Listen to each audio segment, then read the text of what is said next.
संभाजीनगरमध्ये देवेंद्र फडणवीसांच्या समर्थकांची बॅनरबाजी, महाराष्ट्रासाठी झटला, बहुजनांसाठी राबला म्हणून प्रस्थापितांना खुपला असा उल्लेख। संभाजीनगरातील बॅनरबाजी चर्चेचा विषय। इंदापूरची शहर आणि तालुका भाजप कार्यकारिणी बरखास्त, यापुढे कुणी पिंडीवरचा विंच होता कामा नये। वासुदेव काळे यांची नाव न घेता हर्षवर्धन पाटील यांच्यावर टीका। खासदार चंद्रकांत हांडोरे यांना अटक करा, माजी खासदार राहुल शेवाळे यांची मागणी। तर हिट अँड रन प्रकरणात मुलाला वाचवण्याचा हांडोरे यांचा प्रयत्न, शेवाळे यांचं वक्तव्य।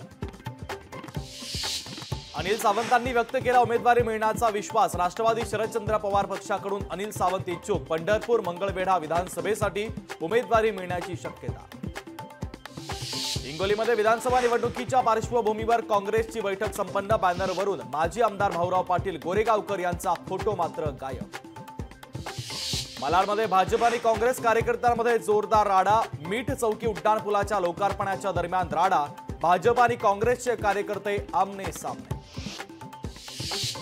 माजी आमदार रमेश कदमांच्या प्रचाराला सुरुवात। शरद पवारांच्या राष्ट्रवादीतून लढण्यास रमेश कदम इच्छुक। तर मोहोळ मतदारसंघातून रमेश कदम निवडणुकीच्या रिंगणात उतरण्याची शक्यता। पालघरमध्ये आमदार खासदारांच्या विरोधात ओबीसी संघटना आक्रमक। पेसा नोकर भरतीसाठी मंत्रालयात आंदोलन करणाऱ्यांच्या विरोधात ओबीसी संघटना आक्रमक। दसरा मेळाव्याच्या तयारीची मराठा आंदोलक मनोज जरांगे पाटील यांच्याकडून पाहणी। बीडच्या नारायणगडावर होणार दसरा मेळावा। जरांगे पाटील दसरा मेळाव्यात उपस्थितांना संबोधित करणार। नंदुरबारमध्ये अजित पवारांना मोठा धक्का बसण्याची शक्यता। राष्ट्रवादीच्या मोहन शेवाळे यांनी घेतली शरद पवारांची भेट। मोहन शेवाळे विधानसभेसाठी इच्छुक असल्याची माहिती। शिवसेनेचे अभिजित अडसूळ दर्यापूर विधानसभा मतदारसंघातून निवडणूक लढणार। मुख्यमंत्र्यांनी उमेदवारी संदर्भात शब्द दिलाय। अभिजित अडसूळ यांचं वक्तव्य।